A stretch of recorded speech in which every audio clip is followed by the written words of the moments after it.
Last year, High Court Judge Samuel Kasson declared that the Environmental Protection Agency, also known as the EPA, was in breach of its statutory duty in failing to enforce compliance by SO Exploration, Production, and Guyana Limited, also known as EEPGL, for its financial assurance obligations. International and environmental lawyer Melinda Janki, at a recent forum on oil spills at Carroll Lodge, Georgetown, rapped the EPA, Exxon Mobil Limited, and the Attorney General for being added as a party to the appeal.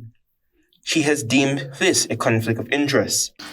Exxon has appealed and the EPA has appealed, and the Attorney General has applied to join the case in order to argue that there shouldn't be an unlimited parent company guarantee in favour of the Government of Guyana. So the decision protects the Government of Guyana, and the Attorney General is objecting to that decision.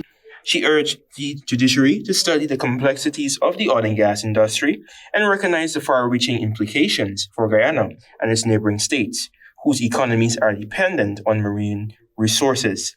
Janki emphasized the looming threat of liability for any environmental damage caused by offshore activities, advocating for a holistic understanding of the industry's risks and consequences.